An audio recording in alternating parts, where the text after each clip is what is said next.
They're doing this because they have Trump derangement syndrome. I think the TDS. I think that's the leader right now. You know, right now our party is governed by the TDS. The only way we're going to have a great future in America is if we welcome and embrace immigrants, the dreamers and all of them, because our ultimate goal is to help the dreamers, but get a path to citizenship for all 11 million or however many undocumented there are here. Say bupkis, Paulie. What? That's how they say nothing. Fuck that. This is how I say nothing. How's that for nothing? If MAGA Republicans want to bog down the Senate over a debate on voter suppression, Democrats are ready. We're ready to be here all day, all night, as long as it takes to ensure the powers of voter suppression do not win the day. All right, fine. Fine. Here you go. Of course, this is what it's all about, right? Motherfucking cock-sucking money. Here.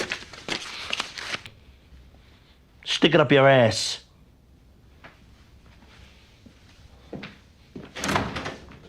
Let me be very clear. The SAVE Act is not a voter ID bill. It is in every sense a voter suppression bill. It could purge millions of American citizens from the voter rolls through a screening algorithm designed by Elon Musk's Doge Squad. It could disenfranchise over 20 million Americans. It would kill online voter registration. It would kill online vote by mail. It would kill vote by mail. It would kill motor voter registration. What does any of that have to do with election security? It doesn't. It's a naked attempt to rig our elections. The SAVE Act also rejects the most common forms of ID for anyone trying to register. Driver licenses, no longer enough. Not even military IDs would be enough. That is radical. It would force Americans to register only in person, something only 5% of Americans do. And as a result, you could show up at your voting place, the same place you voted 2 years ago, same ID, same everything, and they could say, sorry, you're no longer on the rolls, and then you couldn't vote. It's an outrageous proposition. It also punishes married women who change their last names. The SAVE Act is not about protecting the vote. It's about making it harder to vote and easier to steal an election. And we know what the deal is here. Donald Trump says if Republicans pass the SAVE Act, it guarantees the midterm. The senior senator from Utah says Republicans will lose power, likely for a long time, if they don't get the Save American Act passed. That's the whole game. It's cynical. It's beneath the Senate. It's beneath democracy. Senate Democrats will never let this rotten bill move through this body. This is not challenging because it's every single time we vote, every single election in Oklahoma.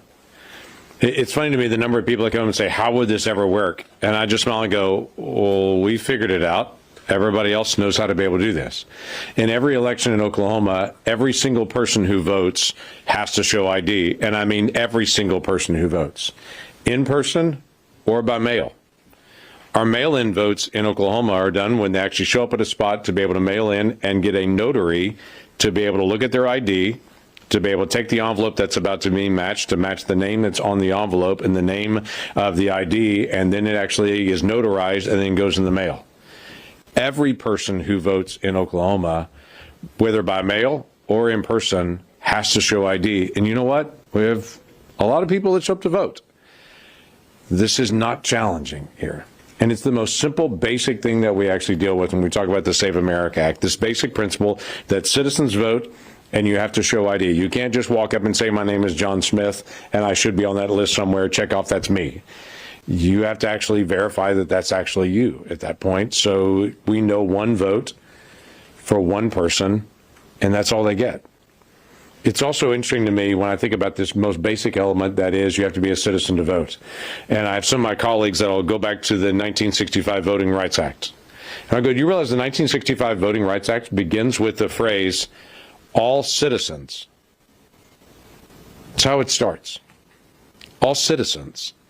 It was the most basic principle of that bill began with the simple statement of all citizens.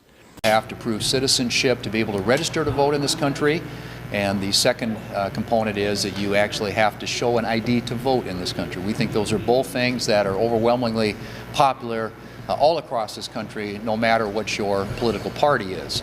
And to sort of illustrate, I think, how this issue is something that a lot of people resonate with and connect to, is the fact that pretty much everything you do in your daily life involves showing an ID.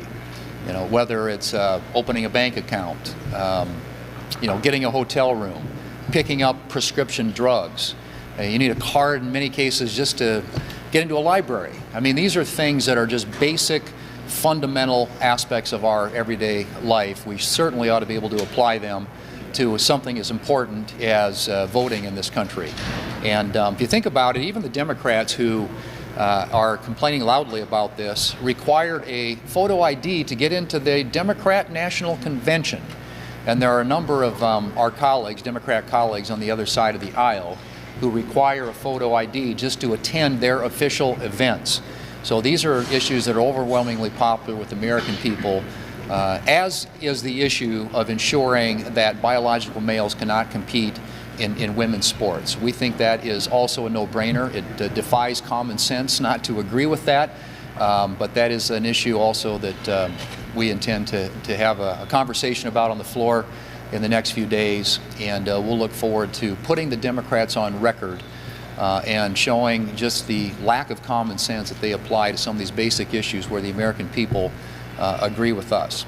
On the other side of the aisle have come up with this deeply weird theory that somehow this legislation punishes women in America because some women, not all, but some women take their spouse's name when they get married, and that somehow will, as if the women of America are not smart enough to figure it out, that somehow will impede their ability to register to vote and to vote. I don't get that part.